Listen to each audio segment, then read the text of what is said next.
When a disaster hits, our first instinct is to help. It's an incredible human response. But what happens when that goodwill, that raw energy, turns into pure chaos? Today, we're diving into a project called Emma that's trying to fix exactly that, turning that chaotic energy into life-saving, coordinated action. Let's see how they're doing it. So let's start with a number, 12,000. Just look at it.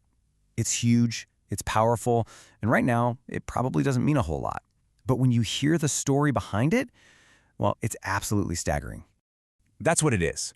12,000 people, all showing up with the best intentions, descended on Valencia during the Dana storm, ready to help. But with no system, no coordination, it just became a mess. People were duplicating work, there were huge delays, and it even put the volunteers themselves at risk. And the reality of that chaos is just brutal. We're talking about 227 lives lost, entire city councils destroyed, massive economic damage. It's just a tragic reminder that good intentions, on their own, are not enough when you're up against a crisis this big.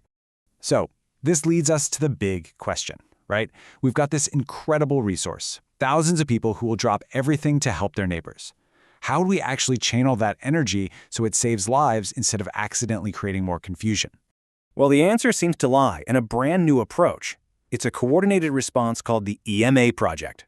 So EMA is what's known as an Erasmus Plus cooperation project, which means it's co-funded by the European Union.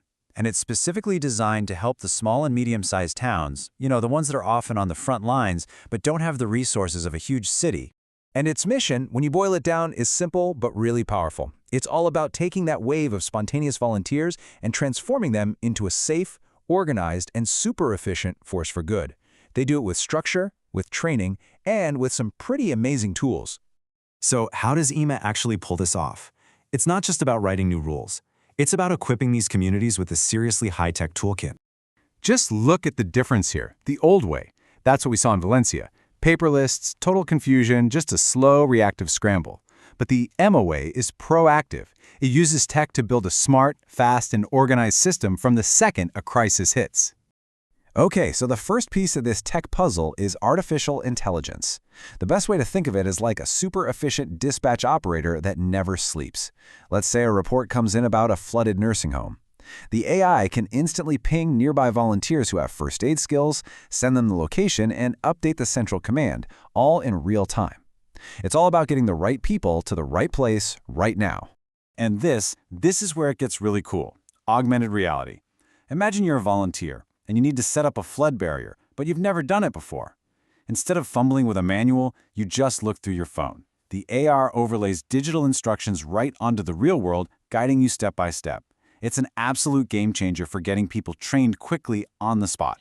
So, who's actually building all this incredible tech? Let's meet the architects behind the curtain, a Danish deep tech company called Telewander. What's so important about Telewander's approach is that it's all based on real-world needs. You can see it right in this quote. They didn't just dream up some tech in a lab. No, they went out and talked to local leaders, they listened to their struggles, and they built solutions for the actual gaps in emergency response. And these guys bring some serious expertise to the table. Their skills cover everything from AI and cloud computing all the way to drone systems and the Internet of Things. And it's all focused on one thing, creating digital tools that are easy for people to use to solve complex, real-world problems. But their job isn't just about inventing these cool tools. They're the ones building them, deploying them on a stable cloud platform, and making sure that any community who needs them can access and use them, long after the project's initial phase is over. It's about sustainability. So this all brings us to the most important part, the real-world impact. What does a project like Emma actually deliver for the people on the ground? It really is a win-win-win situation. For the municipalities, you get faster, safer operations with way less administrative headache.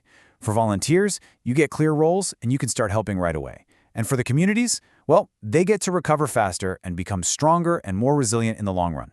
And this whole thing is built to last. The plan isn't to just launch it and then walk away. The strategy is to embed these tools into regular training cycles, to make the whole toolkit freely available online, and to promote this model all across Europe so that any community can learn from and use this innovation. As these climate events get more frequent and more intense, the question on this slide becomes more urgent every single day. The Emma project offers a really powerful answer.